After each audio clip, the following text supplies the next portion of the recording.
नमस्कार, आदाब, सत श्री अकाल। मैं राहुल कुमार अपने इस चैनल राहुल आर्ट्स अकेडमी पर आप लोग का फिर से तहे दिल से स्वागत करता हूं। आज हमारे रूटीन के मुताबिक आज हिस्ट्री का शुरुआत है। तो हिस्ट्री के हम पहले चैप्टर यूरोप में राष्ट्रवाद की चर्चा लेकर के आपके सामने हाजिर हुए हैं। तो चलिए बिना किसी देरी के हम इस चैप्टर की ओर बढ़ते हैं। और चैप्टर की ओर बढ़ने से पहले बस आप लोगों से एक रिक्वेस्ट है कि वीडियो को पूरा देखें और लाइक, सब्सक्राइब, कमेंट करना ना भूलें। तो चलिए हम देखते हैं यूरोप में राष्ट्रवाद। अच्छा, एक बात बताइए, यूरोप क्या है? यूरोप एक महादेश है। यूरोप क्या है? एक महादेश है। और एक महादेश में राष्ट्रवाद किसको कहते हैं? अपने राष्ट्र के प्रति लगाव की भावना को राष्ट्रवाद कहते हैं। अपने राष्ट्र के प्रति लगाव की भावना को क्या कहते हैं? राष्ट्रवाद कहते हैं। देखिए, तो हम आज जानेंगे कि यूरोप वासियों में अपने राष्ट्र के प्रति लगाव की भावना जागृत हुआ कैसे, कब हुआ, किस तरह से हुआ, इसके क्या क्या परिणाम हुए, इससे पहले वो लोग कैसे रहते थे। ये सारी बातें का चर्चा हम यूरोप में राष्ट्रवाद में करेंगे। तो ये एक लंबा चैप्टर है, ये आपका एक वीडियो में नहीं समाप्त होगा। इसके लिए 5, 6, 7 वीडियो लगेगा। तो आज हम पहला लेक्चर का पहला वीडियो को शुरुआत करते हैं। चलिए देखिएगा, राष्ट्रवाद क्या है।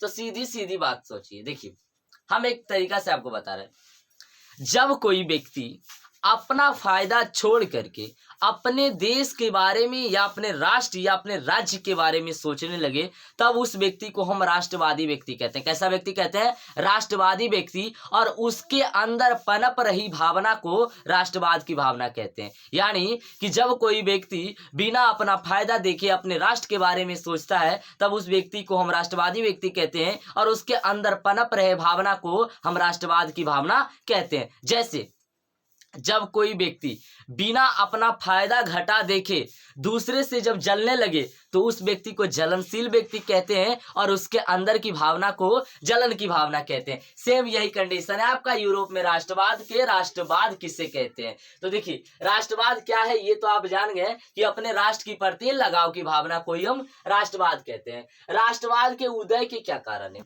देखिए, बेसिकली आज से ये 100, 200, 300 साल पहले की घटना है। उस टाइम लोकतंत्र नहीं था, उस टाइम था राजतंत्र। तो कुछ कुछ राजा जो थे, जो अच्छा थे, वो जनता से काफी लगाव रखते थे, जनता से काफी प्यार करते थे। तो बदले में जनता भी उसे खूब प्यार करते थे, खूब इज्जत सम्मान देते थे। लेकिन कुछ राजा जो था वो अलग टाइप का था, बोले तो लतखोर टाइप का। वो क्या करता था? वो निरंकुश राजा था। वो जनता को कोई वैल्यू नहीं देता था। जनता को मतलब कि अपना जैसा जागीर समझता था। वो एक तरह का मतलब कि हर जुल्म सितम जनता पर ढाता था। तो उससे जनता काफी परेशान होने लगे। तो कब तक परेशानी सहेंगे? कभी ना कभी तो बूझी राख भी सुगबुगा ही उठेगी ना। तो सेम वही बात है कि इतना जनता को सताया जाने लगा कि निरंकुश राजा के मतलब उस चंगुल से जनता बचने के लिए एक होने लगा। और देख लीजिए, जब सबका दर्द एक हो जाए तो लोग उस दर्द से छुटकारा पाना चाहता है और मिलकर छुटकारा पाना चाहता है। और जब सब लोग मिल जाए, यही तो राष्ट्रवाद है। यानी कि बिखरे हुए अलग अलग टोलियों में लोगों को एक साथ मिला देना ही राष्ट्रवाद है। क्या है? राष्ट्रवाद। इसका शुरुआत फ्रांस की क्रांति से हुआ। कहां से हुआ? फ्रांस की क्रांति से। तो देखिए, हम लिखे हैं यहाँ पे टॉपिक कि राष्ट्रवाद क्या है। तो राष्ट्रवाद अपने राष्ट्र के प्रति लगाव की भावना है। इसके उदय के कारण क्या है? राजाओं के निरंकुश गतिविधियां इसके उदय का प्रमुख कारण है। फिर हम लिखे कि इसका जो उदय है वो कहां से हुआ। तो इसका उदय का श्रेय फ्रांस को जाता है। किसको जाता है? फ्रांस को। और ये कब उदय हुआ? तो 1789 ईस्वी की फ्रांसीसी क्रांति के समय यह भावना देखने को मिला। कब? 1789 ईस्वी में। अब देखिए, जब फ्रांस में ये 1789 में जागृत हुआ, तब फ्रांस का हम थोड़ा चर्चा करते हैं कि फ्रांस में राष्ट्रवाद कब जागृत हुआ भाई। तो 1789 ईस्वी में जागृत हुआ। किसके शासन काल में? तो 1789 की क्रांति के समय फ्रांस में बुर्बो राजवंश के लुई 16वां का शासन था। किसका शासन था? बुर्बो राजवंश के लुई 16वां का शासन था। और उसी के शासन काल में यह राष्ट्रवाद की भावना जागृत हुआ था। और इसका क्या परिणाम हुआ? इसका ये परिणाम हुआ कि बुर्बो राजवंश के लुई 16वां के तानाशाही शासन समाप्त हो गए। क्या हो गए? समाप्त हो गए। देखिए, तो इसका परिणाम भी हम बता दिए। अगला टॉपिक हम लिखे हैं कि फ्रांस में क्रांति के समय किए गए कार्य। फ्रांस में जब क्रांति हो रहा था उस टाइम क्या क्या कार्य किया गया। तो देखिए, फ्रांस में क्रांति के समय सामूहिक भावना बढ़ाने का प्रयास किया गया। देखिए, जितना आप सामूहिक भावना बढ़ाइएगा उतना ही ज्यादा लोग आपके प्रति आकर्षित होगा, और जब लोग आकर्षित होकर आपके बातों को मानने लगे और आपके साथ कदम से कदम मिलाकर चलने लगे, तो जानिए कि वो आप लोग एकजुट हो गए, और एकजुट होना ही तो राष्ट्रवाद है। सिंपल सा उदाहरण कि एकजुट ही होना ही क्या है, राष्ट्रवाद है। तो सामूहिक भावना बढ़ाने के लिए देखिए क्या क्या किया गया। पहले शब्द दिया गया पितृभूमि का। क्या किया गया, लोगों को उकसाने लगा, लोगों को बोलने लगा कि हमारे ऊपर ये हमारे बाप का जागीर है, यानी मेरे बाप का भूमि है। पितृभूमि यानी कि पिता का जमीन, तो ये हम लोगों का पितृभूमि है, इसको हमसे कोई नहीं छीन सकता। तुम लोग जागो और अपने भूमि के लिए लड़ाई करो। तो वही बोलने लगा, पितृभूमि का शब्द दिया गया। इससे लोगों को ये लगने लगा कि बात सही है, हमारे पिता का संपत्ति कोई और लेके जा रहा है, ये कैसे हो सकता है। तब पितृभूमि शब्द यहाँ पर प्रमुख हुआ। फिर आया नागरिक। लोगों को लगने लगा कि चलो अच्छा बताओ एक बात, कि हम विदेशी से तो लड़ लेंगे कि ये जमीन मेरा पितृभूमि है, लेकिन हमारे देश में भी कुछ दबंग जो है उससे हम कैसे लड़ेंगे। तो उसके लिए बोला कि क्यों, तुम भी इस देश का नागरिक हो, वो दबंग भी इस देश का नागरिक है, जितना उसका इस देश पर अधिकार है उतना तुम्हारा भी अधिकार है। तो एक नागरिक का शब्द लाया गया, नागरिक का शब्द लाया गया, तभी से जा करके ये शब्द नागरिक शब्द प्रसिद्ध हुआ। तो इस समय दो शब्द जो था काफी प्रसिद्ध हुआ, एक पितृभूमि एक नागरिक। अब देखिए, ये सब तो एकजुट हो गया, लेकिन जानते हैं कि एक जब समूह हो तो उसको ना जोड़ के बहुत मुश्किल है चलना। किसी न किसी छोटी सी छोटी घटना भी उस समूह को तोड़ देता है। तो उस समूह में अनेक कबीले के लोग थे, अनेक मतलब कि राज्य के लोग थे जो एक हुए थे। तो वो लोग का ना मतलब कि धर्म, संप्रदाय, कबीला, इस सब के आधार पर उसका अलग अलग झंडा होता था। तो उसमें भाई झंडों को लेकर के मतलब कि तानाबानी हो जाता था। वो युद्ध में जा रहा है, साथ में जा रहा है कहीं, तो वो कह रहा है मेरा झंडा अच्छा, उसका झंडा अच्छा। इससे लोगों को हर्टिंग होता था, मतलब कि एक दूसरे के भावना को आहत पहुंचता था कि भाई ये क्या है, हम इसके साथ हैं और ये कह रहा है कि तुम्हारा झंडा खराब है, हम इसके साथ है, ये कह रहा है कि हमारा तुम रस अच्छा है, तुम हमसे नीचे हो, हम तुमसे ऊपर है। इस तरह से कोई एक नहीं रह पाएगा। एक तब तक रहा जा सकता है जब तक कि हर किसी का मतलब जो जो एक है उसका विचार, भावना, सब कुछ आपसे मिल रहा है। अगर नहीं मिल रहा है तो आप ज्यादा दिन तक एक नहीं रह सकते हैं। एक रहने के लिए आपको हर चीज मिलना जरूरी है। तो देखिए, उसलिए किया गया समान झंडा, यानी कि एक ऐसा झंडा बनाया जाए जिसके लिए पूरा मतलब फ्रांस जो है वो जिम्मेदार हो, मतलब कि उस झंडा को पूरा फ्रांस सलाम करे और उस झंडा के प्रति हर फ्रांसीसी को लगाव हो। तो ये किया गया समान झंडा का कार्य। अब देखिए, फ्रांस में क्रांति जब हो गया 1789 की क्रांति, तो उसके बाद जो क्या क्या काम किया गया। 1789 की क्रांति के बाद वहां गैर कानूनी या बोलिए कानूनी या अप्रत्यक्ष या प्रत्यक्ष रूप से सत्ता जो है मैक्स मिलर रॉबस्पायर के हाथ में आ गया। किसके हाथ में आ गया, मैक्स मिलर रॉबस्पायर। ये आप लोग 9th क्लास में पढ़े होंगे कि मैक्स मिलर रॉबस्पायर जैकोबिन क्लब का मतलब कि प्रमुख था। देखिए, तो उसके बाद क्या किया गया, नया संविधान लिखा गया। क्या लिखा गया, नया संविधान बनाया गया। उसमें सभी को समान अधिकार प्रदान किया गया, सभी फ्रांसीसियों को समान अधिकार प्राप्त किया गया। सामंती व्यवस्था समाप्त कर दिया गया। सामंती व्यवस्था यानी कि एक तरह से जमींदारी व्यवस्था। तो जमींदारी को जो मतलब खेत जो होता था वो जमींदारों का होता था, और किसान लोग जो था एक तरह का दास था, जमीन पर काम करता था और इसको बदले में कुछ एवज में मजदूरी मिलता था, और जबरदस्ती इससे जमींदार करवाता था, मतलब काम करवाता था कि तुम करो, करना होगा, ये तुम्हारा मतलब कि जन्म सिद्ध एक तरह से अधिकार है, तुमको करना होगा, हम तुम्हारे राजा। ऐसा जमींदार इस पर थोपता था और मारपीट करके इसको खेतों में काम करने के लिए ले जाता था। तो वो सामंती व्यवस्था समाप्त कर दिया गया। अब देखिए, उस टाइम जो था स्टेट जनरल था। ये जब लुईस 16वां का जब शासन था तो उस टाइम स्टेट जनरल था। उसमें स्टेट जनरल में मतलब कि पूर्ण रूप से प्रथम स्टेट, द्वितीय स्टेट और राजा, ये तीन था। मतलब कि यही तीनों जो डिसीजन लेता था तब जा करके उन लोग का मतलब कि कोई नया नियम या कानून लागू होता था। बीच में बोला गया था कि तृतीय स्टेट को भी शामिल किया जाए, लेकिन कुछ तानाबानी के कारण बुलाया था 300 लोग, तृतीय वाला चल गया था 600 लोग। इसी कारण से उसको मतलब कि नहीं भाग लिया दिया गया। तब जाकर के फिर तीनों को था, मतलब प्रथम स्टेट, द्वितीय स्टेट और राजा। तो ये जो मतलब कि स्टेट जनरल था इसको समाप्त कर दिया गया। इसको समाप्त करके एक नया मतलब कि नया जनरल बनाया गया, जिसको आप बोलते हैं अभी जैसे भारत में क्या है, लोकसभा, राज्यसभा, विधानसभा जो ये है, इसी तरह से एक मतलब कि बैठक के लिए संसद बनाया गया, जिसको बोला जाता है नेशनल असेंबली। क्या बोला जाता है? National assembly. तो स्टेट जनरल के जगह पर नेशनल असेंबली का स्थापना किया।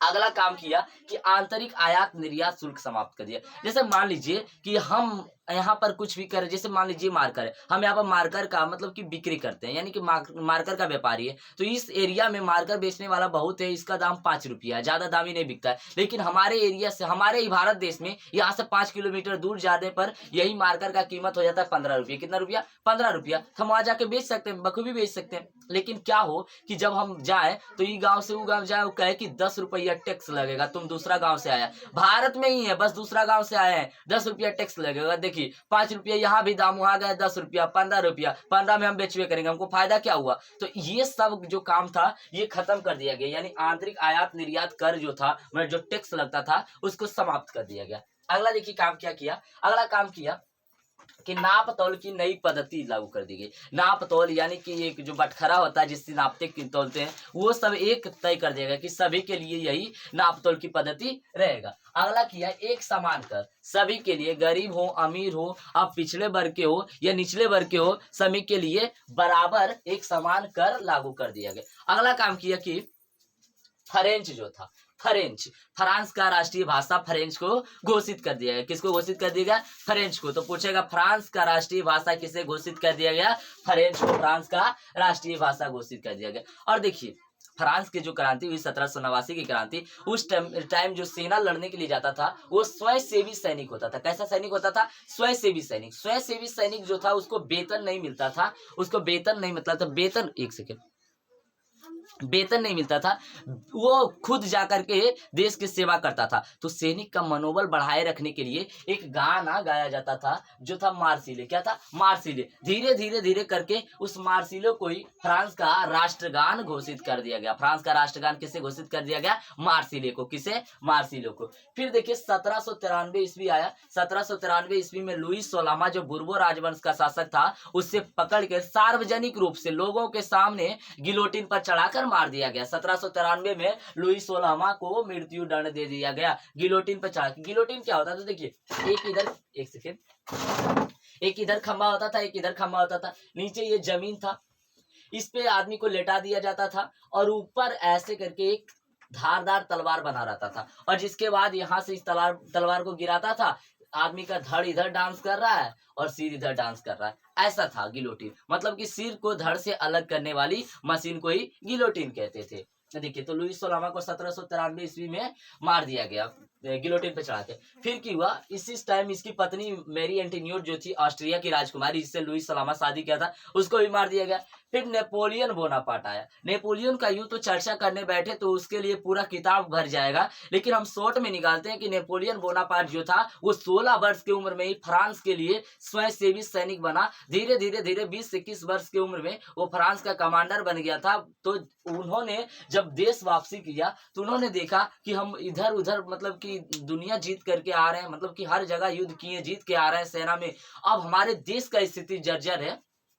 तब वो देखा कि डायरेक्टरी बनाया था। कौन बनाया था? Max Miller Robespierre. Max Miller Robespierre ने डायरेक्टरी बनाया। 1799 ईस्वी में नेपोलियन बोनापार्ट ने एक छोटी सी सेना की टुकड़ी लेकर के उस डायरेक्टरी पर हमला किया और डायरेक्टरी को समाप्त करके फ्रांस का सत्ता अपने हाथ में ले लिया। किसने ले लिया? Napoleon Bonaparte. किसको समाप्त करके? डायरेक्टरी को समाप्त करके। डायरेक्टरी को 1799 ईस्वी में नेपोलियन बोनापार्ट ने समाप्त कर दिया, और समाप्त करते ही 1804 ईस्वी में ऑफिशियल रूप से फ्रांस का सम्राट यानी फ्रांस का शासक बन बैठा। कौन? Napoleon Bonaparte. नेपोलियन बोनापार्ट 1804 ईस्वी में फ्रांस का सम्राट बन गया। फिर 1804 ईस्वी में नेपोलियन बोनापार्ट ने नेपोलियन संहिता लाया। तो पूछता है नेपोलियन संहिता किसने लाया? नेपोलियन बोनापार्ट ने। कब लाया? 1804 ईस्वी में। और नेपोलियन संहिता के बारे में कुछ बातें लिखे हैं जिसके हम चर्चा करें, लेकिन यहां से आपका एक इंपॉर्टेंट क्वेश्चन बनता है। क्वेश्चन ये बनता है कि बताएं किस प्रकार से फ्रांस में राष्ट्रवाद को फैलाने में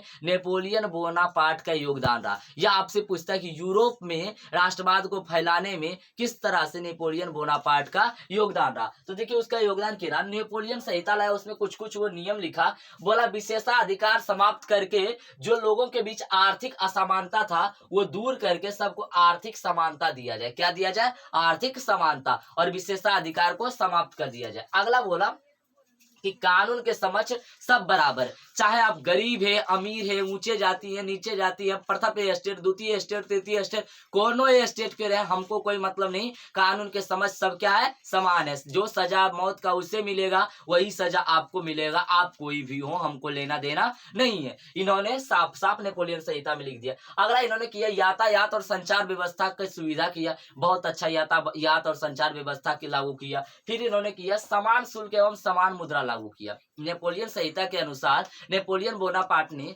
पूरे देश के लिए एक समान शुल्क लाया और समान मुद्रा लाया। इसका मेन मकसद ये था कि समान शुल्क और समान मुद्रा जब रहेगा तब देश के लोगों को, देखिए एक तरह का, जैसे हम मान लीजिए मैं यहाँ पे भारतीय हूँ और कोई मतलब हम विदेश गए घूमने के लिए, इंग्लैंड गए घूमने के लिए, वहाँ हमारे भी सारे इंग्लैंडी हैं और एक व्यक्ति भारतीय मिल जाता है, उसका बोली चाली हाव भाव स्वभाव रंग रूप हमसे मिल रहा है। तो देखिए इंग्लैंड वाले कितने भी अच्छे क्यों ना हो, लेकिन हमको दोस्ती होगा भारतीय वाला, क्योंकि हमारे सब चीज उसके साथ मिल रहा है भाई, शकल सूरत बोली सब। तो यही नेपोलियन बोनापार्ट सोचा कि अगर दोस्ती करवाना यानी सभी लोगों को एकजुट करवाना है तो हमको सबसे पहले सबका विचार बदलना होगा। इसलिए उन्होंने एक मुद्रा लाया ताकि सभी को लगे कि पूरा फ्रांस एक है, इसमें कोई अलग अलग चीज नहीं है, हम सब एक है, हम सब क्या है? एक है। उसने इसलिए नेपोलियन बोनापार्ट ने समान शुल्क और समान मुद्रा लाया। अगला इन्होंने क्या किया, किसानों को भूदासों से मुक्त कराया। उन्होंने सामंती व्यवस्था जब समाप्त किया तो किसान जो था वो भूदासों से मुक्त हो गया और किसानों को एक सेपरेट जमीन दे दिया गया कि आप खेती कीजिए और जो कर होता है वो सरकार को पेड करते जाइए। फिर उन्होंने शिक्षा प्रणाली में सुधार किया और धार्मिक सुधार नेपोलियन बोनापार्ट ने बहुत अच्छी तरीका से किया। और चर्च जो मतलब कि वहाँ का पादरी होता था, वो लोग तो मतलब कि लुईस सोलामा के समय में टैक्स देता नहीं था, क्योंकि उस टाइम कहा गया था प्रथम स्टेट द्वितीय स्टेट कोई टैक्स देगा नहीं, टैक्स देगा तृतीय स्टेट। तो उस टाइम पादरी जो था वो काफी धन जो था चर्च में छुपा कर रखा करता था। तो नेपोलियन बोनापार्ट ने चर्च के सभी धन को जब्त कर लिया और देश हित के लिए उपयोग किया। तो पहला लेक्चर में हम यहीं तक रखते हैं क्योंकि हमारे ऑफलाइन क्लासेस का टाइम हो चुका है। तो हम मिलेंगे आप लोग से जल्द सेकेंड लेक्चर हिस्ट्री के इसी दिन के इसी रूटीन में। तब तक के लिए आप लोग अपना ख्याल रखें। जय हिंद, जय भारत और लाइक करना ना भूलें। चलिए मिलते हैं आप नेक्स्ट वीडियो में।